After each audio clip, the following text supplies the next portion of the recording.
MDH biryani મસાલા, પારંપરિક બિરયાનીનો અસલી સ્વાદ. असली मसाले साथ साथ MDH. સમાચાર હવે સુરતથી. મહિલા આરએફઓ સોનલ સોલંકી ઉપર ફાયરિંગનો મામલો સામે આવ્યો છે. ઘટના બાદ ભૂગર્ભમાં ઉતરી ગયેલા આરએફઓના પતિ શંકાના ઘેરામાં છે. આરએફઓ સોનલ સોલંકી ઉપર ફાયરિંગ બાદ પતિનો મોબાઈલ ફોન પણ સ્વિચ ઓફ આવી રહ્યો છે. 1 વર્ષ અગાઉ પતિ અન્ય સ્ત્રી સાથે પકડાતા પોલીસ મથકે પહોંચ્યો હતો. આ મામલો પતિ કૌટુંબિક મહિલા સાથે રહેતો હોવાથી પત્ની પોલીસને લઈને પહોંચી હતી ઘરે.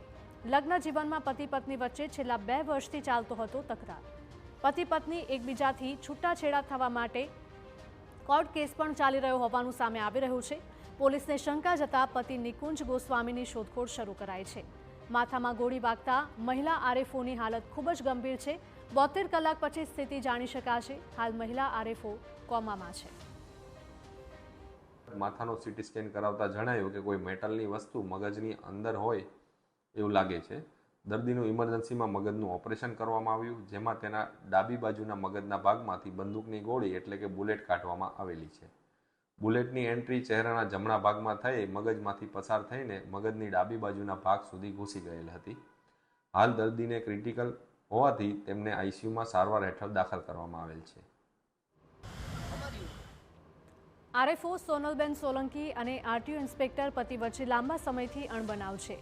આ ઘટના બાદ આરટીઓ ઇન્સ્પેક્ટર પતિ ગાયબ થઈ ગયો છે. ત્યારે આ ચકચારી ઘટનામાં આત્મહત્યા કે હત્યાનો પ્રયાસ છે તેને લઈને રહસ્ય ઘેરાયું છે. 3 દિવસ પહેલા મહિલા આરએફઓની કારમાંથી મળી આવ્યું હતું જીપીએસ ટ્રેકર, જેથી આરએફઓ સોનલ સોલંકી દ્વારા કામરેજ પોલીસ સ્ટેશનમાં અજાણ્યા શખ્સો વિરુદ્ધ તેમની ગાડીમાં જીપીએસ લગાવવામાં આવ્યું હોવાની ફરિયાદ નોંધાવી હતી. આ ડિવાઇસ મહિલા અધિકારીની જાસૂસી માટે કોઈએ લગાવ્યાની આશંકા છે. જો કે આ મામલાની તપાસ આગળ વધે તે પહેલા જ 6 નવેમ્બરે આ બનાવ બનતા અનેક તર્ક વિતર્ક સર્જાયા છે.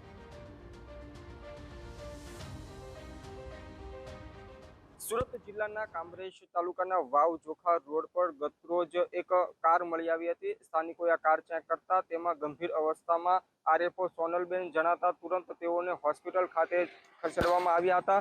સૌપ્રથમ તેઓને કામરેજની દીનબંધુ હોસ્પિટલ ખાતે લઈ જવામાં આવ્યા હતા, જ્યાં વધુ સારવારની જરૂર પડતા તેઓને સુરત શહેરની પીપી સવાણી હોસ્પિટલ ખાતે લઈ જવાયા હતા, જ્યાં અલગ અલગ રિપોર્ટ કરવામાં આવતા તબીબોને ધ્યાને આવ્યું હતું કે તેઓના માથામાં એક ગોળી વાગેલી છે.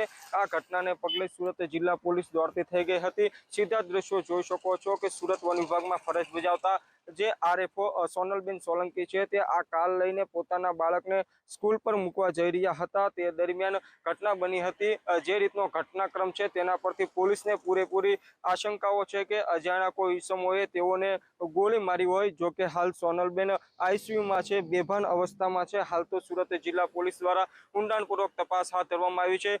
જે સોનલબેન છે તેઓના પતિ સાથે લાંબા સમયથી ઘર કંકાસ ચાલતો હતો અને બંનેની કોર્ટમાં પણ છૂટાછેડાને લઈને મેટર ચાલી રહી છે. ત્યારે પોલીસ દ્વારા સોનલબેનના પતિ જે પોતે પાલ આરટીઓ ઇન્સ્પેક્ટર છે તેઓનો સંપર્ક કરવામાં આવતા તેઓનો ફોન સતત સ્વિચ ઓફ આવી રહ્યો છે અને તેઓ હાલ દૂર છે, જેથી પોલીસને પણ આશંકાઓ છે ક્યાંક ને ક્યાંક આમાં તેઓના પતિનો પણ હાથ હોઈ શકે. હાલ તો પોલીસ દ્વારા તમામ દિશાઓમાં તપાસ હાથ ધરવામાં આવી રહી છે. ઉલ્લેખનીય છે કે 2 દિવસ પહેલા જ કામરેજ પોલીસ મથકે સોનલબેને ફરિયાદ આપી હતી. તેઓએ જણાવ્યું હતું કે તેઓમાં કોઈ ગાડીમાં કોઈએ જીપીએસ ટ્રેક લગાવ્યું છે. ત્યારે હાલ પોલીસ દ્વારા તમામ દિશાઓમાં તપાસ હાથ ધરવામાં આવી રહી છે. આસપાસ વિસ્તારના સીસીટીવી ફૂટેજો પણ ચેક કરવામાં આવી રહ્યા છે. Mehul Bhokalwa, TV9 Kamrej. MDH kitchen king masala રસોડામાં હોય તો આપણે કંઈ પણ બનાવી શકીએ છીએ. રીંગણાનો ઓળો, બટેટા ફુલાવર, ભીંડી મસાલા અને બીજું ઘણું બધું. MDH